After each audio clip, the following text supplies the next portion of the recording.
Heart and neck vessels for nurses. Hello and welcome. In this video, we will be discussing the heart and neck vessels for nursing students. The heart is a vital organ that pumps blood throughout the body, and it is important for nurses to understand the anatomy, physiology, function, and assessment of the heart. By the end of this video, you will be familiar with the cardiac cycle, surface landmarks for the nursing assessment, heart sounds, murmurs, bruits, and the steps for a nursing assessment for signs and symptoms of cardiovascular disease and emergencies. Anatomy and physiology. Let's start with the anatomy and physiology of the heart. The heart is a muscular organ that is located in the center of the chest. It is approximately the size of a closed fist and is divided into 4 chambers: the right atrium, right ventricle, and left ventricle. The atria are the upper chambers, and the ventricles are the lower chambers. The heart's main function is to pump blood throughout the body. The right side of the heart receives oxygen-poor blood from the body and pumps it to the lungs, where it picks up oxygen. The left side of the heart receives oxygen-rich blood from the lungs and pumps it to the rest of the body. Cardiac cycle. Now let's discuss the cardiac cycle. The cardiac cycle refers to the sequence of events that occur during one heartbeat. The cycle consists of 2 main phases, systole and diastole.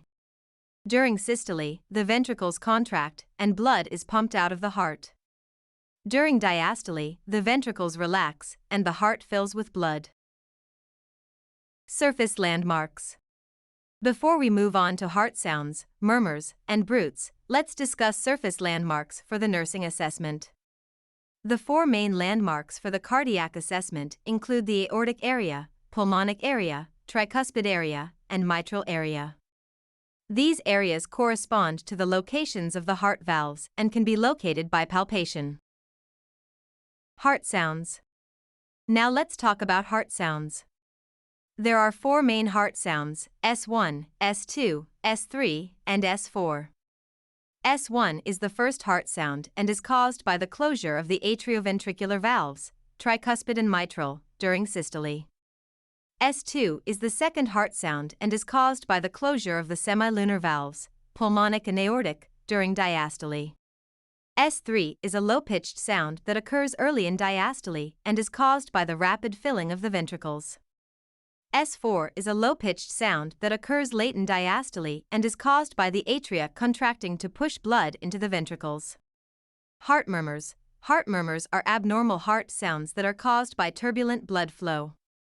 They can be caused by a variety of conditions, including valve disorders, congenital heart defects, and infections. A heart murmur can be heard during systole, diastole, or throughout the cardiac cycle. Bruit. Bruit is a vascular sound that is caused by turbulent blood flow. It is typically heard in the carotid artery and can be an indication of carotid artery disease. Nursing assessment. Now let's discuss the steps for a nursing assessment for signs and symptoms of cardiovascular disease and emergencies. The nursing assessment for cardiovascular disease includes the following steps. 1. Taking a comprehensive health history. This includes a review of the patient's medical history, family history, and lifestyle factors such as diet, exercise, and smoking habits. 2. Physical examination. This includes a cardiovascular exam that involves inspecting and palpating the precordium area overlying the heart for any visible or palpable abnormalities, such as heaves or lifts, thrills, or pulsations. It also includes auscultating the heart for any abnormal heart sounds or murmurs and checking for the presence of bruits in the carotid arteries.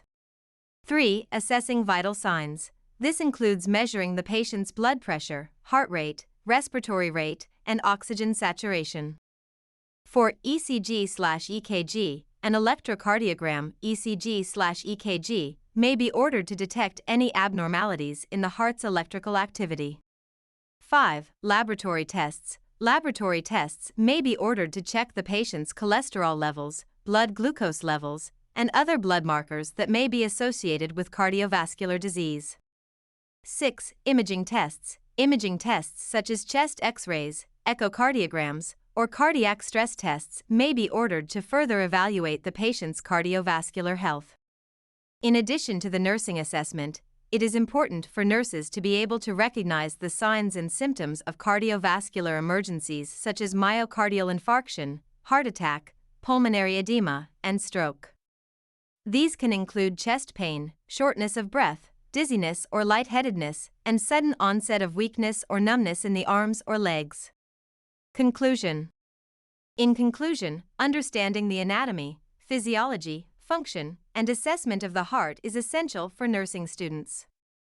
Knowing how to assess the heart for normal and abnormal sounds, recognizing the signs and symptoms of cardiovascular disease and emergencies, and performing a comprehensive nursing assessment can help nurses identify and manage cardiac conditions effectively. We hope this video has been informative and helpful in your nursing education. Thank you for watching.